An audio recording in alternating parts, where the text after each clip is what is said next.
আসসালামু আলাইকুম, সবাই কেমন আছেন? Welcome back to my another blog. আজকে আমি ছুটির দিনে কি করি সেই সব কিছু আপনাদের সাথে শেয়ার করব।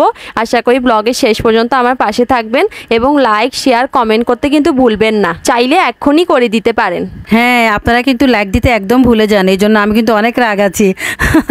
আসলে আমি তো আপনাদের সাথে একটু মজা করলাম। তো তিশা, তুমি যে ছুটির দিনের ব্লগের কথা বলছো, আজকে সব কিছু শেয়ার করবে, তুমি কি তোমার ঝগড়াগুলো শেয়ার করছো? হ্যাঁ, একটু শেয়ার করছি।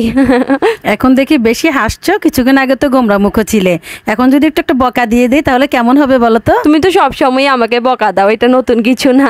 আচ্ছা, এখন সকাল 11টা বাজে, আমি এখন এখানে পরিষ্কার করতে নেমে পড়েছি, কারণ আজকে ছুটির দিন, এই জন্য পুরা ঘরটাকে আজকে চকচকে করে ফেলবো চিন্তা করেছি আমি সকালবেলা উঠেই। আম্মু চলে গেছে বাইরে একটা কাজে, আর এখন আমি এখানে সবগুলো ফুলদানি তারপরে সব কিছু মুছে ফেলছি।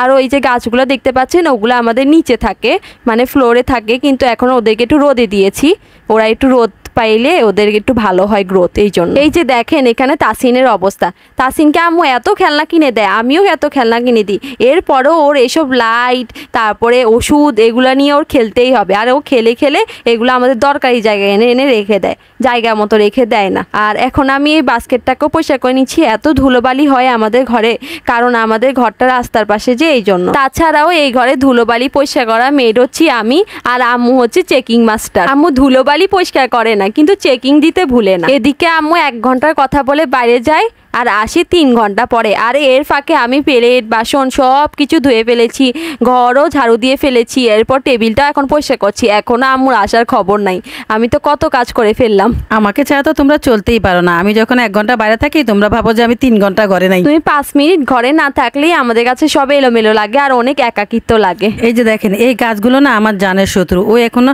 এইগুলো আমার টেবিলের উপর আনি তুলছে। ওর জ্বালায় কোনো শান্তি নাই, ও পুরা ঘরটাকে জঙ্গল বাড়ি বানায় ফেলতেছে। ওর নিজের রুমটাকে এরকম বানাইছে, এখন আমার রুমেও চলে আসছে। আম্মু না এখানে বলছে যে আম্মু গাছগুলাকে দেখতে পারে না, কিন্তু পরবর্তীতে যখন আমি পানি দিতে ভুলে যাই, আম্মুই এসে আমাকে বলে, কি রে গাছগুলাতে পানি দাস না কেন? কি করব বলো, আসলে গাছগুলোর প্রতি আমারে মায়া জন্মে গেছে। আমি বাইরে থেকে এসে দেখি ও পর্দাগুলো খুঁজতেছে, আমি এখন ওকে পর্দাগুলো বের করে দিলাম। তো আগের পর্দাগুলো খুলে এখন আমি যে পর্দাগুলো দিয়েছি ওগুলো টাঙিয়ে দিবে। আমি বেশি গর্জিয়াস পর্দা ব্যবহার করতে পছন্দ করি না, কারণ আমি ঘন ঘন পর্দা বদলাতে পছন্দ করি। আমার মনে হয় যে ঘন ঘন পর্দা বদলালে ঘরের লুকটা চেঞ্জ হয় আর আমাদেরও দেখতে ভালো লাগে, ঠিক বিছানা চাদরের মতো। আমার ভারী পর্দাও আছে, তবে ওগুলো আমি মেহমান আসলে তারপর ব্যবহার করি। আমি ওগুলো রেগুলার ইউজ করি না, কারণ ওগুলো ধুতে আমার অনেক কষ্ট হয় আর আমি ওগুলো ঘন ঘন পরিবর্তন করতে পারি না। এই জন্য আমি নর্মাল সবসময় ব্যবহার করার জন্য এরকম নর্মাল পাতলা পর্দাই ব্যবহার করি। আমারও এরকম, আমারও একই রকম পর্দা সব সময় 2-3 মাস ধরে ঘরে লাগিয়ে রাখতে আমারও ভালো লাগে না। আমার মনে হয় যে এক এক মাসে এক এক কালারের পর্দা আমাদের ব্যবহার করা উচিত, এতে করে আমাদের ভালো লাগে, ঘরটা দেখতে অনেকটা সুন্দর লাগে আর ঘরের লুক অনেক চেঞ্জ হয়ে যায়। আজকে না আমাদের একটু ফুচকা খাইতে মন চাচ্ছিল, কিন্তু কাজের এত চাপ ছিল, মানে আমরা আধা ঘন্টার কাজ 3 ঘন্টায় শেষ করেছি, ভাবা যায়? সত্যি, আসলে এত কাজ ছিল যে ও একটু ফুচকা খেতে চেয়েছিল, মা মেয়ে মিলে একটু ফুচকা খাবো রাস্তার পাশে গিয়ে, কিন্তু আজ আর সেটা হলো না। এই দেখেন তাসিনের অবস্থা, আম্মু তুমি একটু দেখো তো তাসিন আশেপাশে আছে নাকি, কারণ ও ওই রুমে থাকলে ওর কানটা আমাদের পাশেই লাগানো থাকে। আমরা কি বলি না বলি কোনো ওর সময় কোনো বদনাম করি কিনা, সেই জন্য অনেক সতর্কভাবে থাকে। হ্যাঁ, ও স্কুল থেকে আসে পুরা এই কাপড়গুলো, ওর মোজাটাও দেখেন ও সোফার উপরে। আমি কতবার বলেছি যে মোজা তুমি এখানে রাখবে না, এখন আমি এখানে ওকে বকা দিচ্ছিলাম তুমি কেন সোফার উপরে মোজা রেখেছো, এই জন্য দেখেন ও জিদ করে আবার সোফার উপরে মোজা রেখে দিয়েছে মেলামে। এখন আপনারাই বলেন, আসলে ওরা যে এতটা বড় ছোট ডিফারেন্স, কেউ বলবে যে ওরা এত বড় ছোট? ও কিন্তু ওর বড় বোনকে মানতেই চায় না। এখন এখানে আমরা ঝগড়া করছিলাম আর আম্মু হাসতেছিল, বলতেছিল তোমরা এরকম কেন করতেছো, কারণ ও আমার কোনো কথাই শুনে না। আমি ওর এত বড়, তাও আমার কোনো কথা শুনে না। জানেন, ও আমাকে বলে যে আমি তোমার বড় ভাই, এটা বলার কারণ কি জানেন? আমি ওর সাথে একটু বেশি খেলাধুলা করি, ওর সাথে একটু বেশি সময় কাটাই, যে এই জন্য এখন ও আমার সাথে এত মানে ফ্রি। তাসিনা আম্মু থেকেও বেশি কথা আমার কাছে শেয়ার করে, মানে আমি ওর পেটের সব কথা বের করে ফেলতে পারি, যেটা আম্মু এখনো বের করতে পারে না ওর পেটের সব কথা। ওরা দুজন সব সময় সাপ আর বেজির মতো লেগে থাকে, আবার ভালো বা মাঝে মাঝে মিশেও যায়, কিন্তু আমার বড় ছেলে আবার ওদের কোনো কিছুতের ভিতরে নেই। ওরা ওরা ওদের সাথে মিশেও না, তো আবার ওদের সাথে ঝগড়াও করে না, বাস ও নিজের মতোই থাকে। আব্বু আমাদের জন্য কালকে রাতে একটা খাবার এনেছে, ওই খাবারটা অনেকটাই মজাদার, কিন্তু ওটার নাম আমি জানি না। ওটা কিছুটা বনরুটির স্বাদ, আবার কিছুটা আমার থেকে ক্রিস্পিও মনে হয়েছে, একদম নরমও না আবার একদম শক্তও না, একটা ক্রিস্পি ভাব আছে এটার ভিতরে। এটা চা দিয়ে খেলে বেশি ভালো লাগে, এমনিতে ভিতরে ক্রিম দেয়নি, চা দিয়ে মনে হয় এটা খেতে হয়। জানো তিশা, আমি না এই বনরুটিটা বানাতে পারি, এটা অনেক মজা হয় খেতে। আমি একদিন তোমাকে এটা বানিয়ে খাওয়াবো। সত্যি আম্মু তুমি এটা বানাতে পারো? আমি তো জানতামই না, তুমি তো সবকিছু বানাতে পারো। আর এটা আমার থেকে অনেক খেতে ভালো লেগেছিল। তোমার মাকে তুমি যেটাই দেখাবে সেটাই তোমার মা বানিয়ে দিতে পারবে, আল্লাহ রহমত। আমি না আম্মুকে কয়েকদিন পর পর একটা একটা অদ্ভুত অদ্ভুত রেসিপি দেখাই, আর আম্মু ওটাই বানিয়ে দিতে পারে আমাকে। আম্মু কখনো না করে না। আম্মু তো বড় শেফ আর আমি হচ্ছি জুনিয়র শেফ। আমি আম্মুকে সাহায্য করি ওই রেসিপিগুলো বানানোর জন্য। আমরা যে ফেল খাই না এরকম কিন্তু না, আমরা অনেকবার ফেল খেয়েছি, এরপরও আমাদের শিক্ষা হয়নি, আমরা আবার এক্সপেরিমেন্ট করতে চলে যাই। আমাদের কত এনার্জি দেখেছেন। আমরা আসলে যতবার রেসিপিতে ফেল খাইছি ততবার মনে হয় আপনারাও খান নাই। আমি কোনো রেস্টুরেন্টে গেলে খাওয়ার আগে ওরা খাবারে কি কি দিছে সেগুলো নিয়ে একটু বেশি ঘাটাঘাটি করি, আর ঘরে এসে এটা এক্সপেরিমেন্ট করার চেষ্টা করি, এটাই আমার কাজ। কনডেন্স মিল্ক, বাটার, চিজ সব এখনো পর্যন্ত আমাদের ট্রাই করা হয়ে গিয়েছে, কিন্তু আমরা শুধু একমাত্র একটা জিনিসে ফেল করেছি, ওটা হচ্ছে চিজ। চিজ আমাদের দিয়ে হয়ই না, কেন হয় না আমাদের দিয়ে বলো তো? বুঝতে পারতেছি না, তবে ইনশাল্লাহ একদিন বানিয়ে দেখাবই। আমার কি মনে হয় আমরা খাঁটি গরুর দুধ ব্যবহার করি না, যে এই জন্য আমাদের চিজটা মানে ভালো হতে চায় না। না এমনি তো একটু একটু হয়। সত্যি বলতে আসলে শহরের বাড়িতে খাঁটি দুধ পাওয়া যায় না, তো এই জন্য হয়তো বা আমাদের হয় না আর কি। এখন আমি যে মিষ্টিটা খাচ্ছি না, এই মিষ্টিটা এত মজা ছিল। কি দিয়ে বানাচ্ছে বুঝতে পারিনি। তুমি বুঝতে পেরেছো কি দিয়ে বানিয়েছে এই মিষ্টিটা? না, তেমন একটা বুঝতে পারিনি, তবে একটু মনে হচ্ছিল যে মনে হয় সুজি আছে এতে। হ্যাঁ, সুজি থাকতে পারে। এই জন্যই তো আমি আম্মুকে বলেছি, আম্মু বড় মাপের একটা শেফ, দেখেন খাবার খেয়ে খাবারের উপকরণের নাম বলছে। আর এরপর একটা লাড্ডু ছিল, লাড্ডুটা আমার ভোগেই যাবে, কারণ লাড্ডু আমি সবচেয়ে বেশি পছন্দ করি। আমি ছোটবেলা থেকে অনেক বেশি মিষ্টি পছন্দ করি আর অনেক মিষ্টি খাই। আর আমি মিষ্টি পছন্দ করি দেখে আব্বু সবসময় আমার জন্য মিষ্টি আনার চেষ্টা করে, কিন্তু আম্মু এখন একটু মানা করে মিষ্টি আনার জন্য আব্বুকে, কারণ মিষ্টি খেলে রোগ প্রতিরোধ ক্ষমতা কমে যায় অতিরিক্ত। এই জন্য আম্মু বলে যে মিষ্টিটা তুমি একটু কম খাও। আজকে অনেক দিন পরে আবার মিষ্টি এনেছে, তাই জন্য আমি আর আমার লোভটা সামলিয়ে রাখতে পারি নাই। মিষ্টি খেতে বলছিলে, এখন তো মিষ্টি খাওয়াইছি, এবার যাও তুমি তোমার কাজে লেগে পড়ো। দেখছেন আম্মু কেমন, আম্মু আমাকে দিয়ে কত খাটায়। আমি এত কাজ করি তাও আমাকে দিয়ে এসব কাজও করায়। আসলে না, মজা করছি। আম্মু আমাকে বলে না এগুলো করতে, কিন্তু আমি করি, কারণ আম্মু একটু কষ্ট হয় এরকম মোছামুছি করতে। তো এই জন্য আমি যখনই সময় পাই তখনই আম্মুকে একটু ঘরটা মুছে দিই আর ডাস্ট ধুলোবালিগুলো একটু পরিষ্কার করে ফেলি, আর এতে করে আম্মু একটু কাজে সুবিধা হয়। এই জন্য আমার নিকর্মা দুটা ছেলে আছে, ওরা এখন দেখবে তুমি এত সুন্দর করে পরিষ্কার করছো না, ওরা এসে আবার সব ময়লা করে ফেলবে। এই জন্যই তো আমি পরিষ্কার করি না, বুঝছো। আমি পরিষ্কার করলেই একই অবস্থা করে ফেলে। যাই হোক, আমার চাইতে তোমার একটু বেশি ধৈর্য আছে বোধহয়। आज हमने आप लोगों के साथ लौकी की सब्जी রান্না কरूंगी।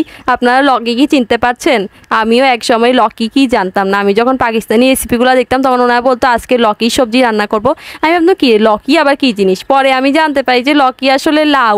আমাদের দেশের লাউকে ওরা লকি বলে।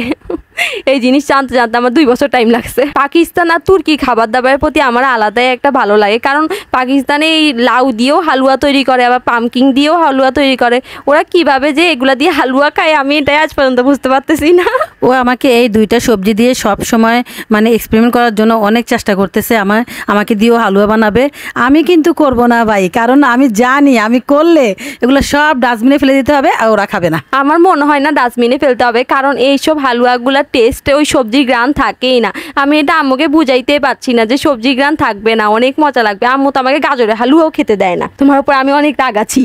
তুমি রাগ থাকো আর যাই করো, কিন্তু তুমি এইসব সবজি দিয়ে কখনোই খাইবা না, আমি জানি, কারণ তোমরা আমাকে দিয়ে কষ্ট করাবে। না আম্মু প্লিজ প্লিজ বানাই দিতেই হবে, কালকে বানাই দিবা। কিন্তু এখন আসল কথা হচ্ছে আমরা কি রেসিপি বানাচ্ছি বলো তো?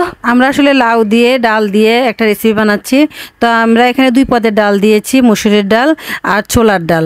আর এখন লাউ দিয়ে ডালটা একবারে সিদ্ধ বসিয়ে দিলাম প্রেসার কুকারে। আমি আজকে আম্মুর পাশে দাঁড়ায় দাঁড়ায় অদ্ভুতভাবে আম্মুর কাণ্ড কারখানাগুলো দেখতেছিলাম যে আম্মু কি করতেছে।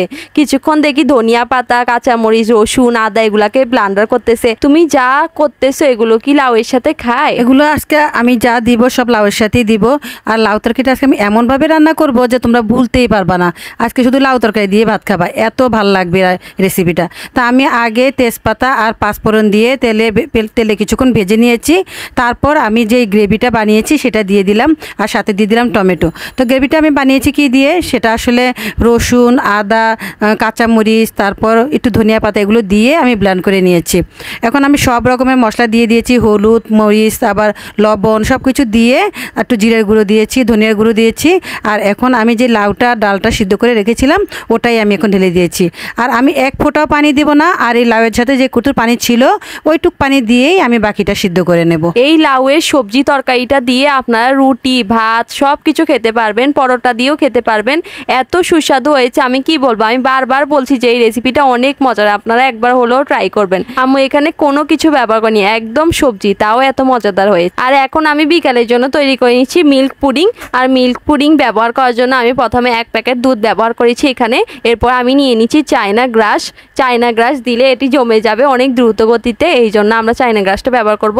এখানে আব্বু হোয়াইট চায়না গ্রাসটা নিয়ে আসছে, ওটা আমার একদমই পছন্দ না। আমার থেকে রেড অথবা গ্রিন চায়না গ্রাসটা বেশি ভালো লাগে। তোমার থেকে কোনটা ভালো লাগে? আমার থেকেও ভালো লাগে এরকম কালারিং গুলো, কিন্তু সাদাটা আমার তেমন একটা ভালো লাগে না। চুলাটা বন্ধ করে এখন দুধটাকে ঠান্ডা করে নিচ্ছি। আর এখন চায়না গ্লাসের প্যাকেটটা কেটে নিচ্ছি, এরপর চায়না গ্লাসটা ঢেলে দিব। আমি একবার পণ্ডিতামি করে চায়না গ্রাস রান্না করতে গিয়েছিলাম, তখন গরম দুধের মধ্যে ঢেলে দিয়েছিলাম আর এরপরে এটা দলা দলা পাকিয়ে গিয়েছে। তখন আমি আম্মুকে বলছিলাম আম্মু এরকম কেন হয়েছে, তখন আম্মু আমাকে বকাও দিয়েছে। আর কি বলেছে এটা আম্মুই আপনাদেরকে বলবে। ও আসলে গরম দুধে দেওয়াতে এটা দলা পাকিয়ে গেছে, তা এখন এই জন্য আমি বলছি ঠান্ডা দুধে ডালতে হয়। তা দুধটা ঠান্ডা করে তারপরে একটু একটু করে ঢেলে ভালো করে মিক্স করে তারপর আবার 5 মিনিটের জন্য এটা সিদ্ধ করে নিতে হবে। আমার পিছনে আমার কুকিং টিচার দাঁড়িয়ে দাঁড়িয়ে আমাকে গাইড করছে আর আমি এটা বানাচ্ছি। আমার কুকিং টিচারকে আপনারা চিনেন, আমি আর নাম বললাম না। আর এখন আমি এটাকে ভালোভাবে ঠান্ডা করে নিচ্ছি আর এখানে বাটিগুলো সাজিয়ে নিচ্ছি। এই বাটিতে করে আমি এগুলো মোল্ড আউট করব, কারণ আমার থেকে মনে হচ্ছে যে একটা একটা বাটিতে করে সবাইকে দিয়ে দিলেই বেটার হবে না? হ্যাঁ, তাহলে বেশি সুবিধা, কারণ এগুলো আবার ঢেলে আবার পরে পিস করে করে একটা বাটিতেই তো দিতে হবে, তাহলে একবারে বাটিতেই ঢেলে দেই। হ্যাঁ, এই জন্য আমরা এই বুদ্ধি করে এই বাটিতে জমিয়ে ফেলেছি চায়না গ্রাসটাকে।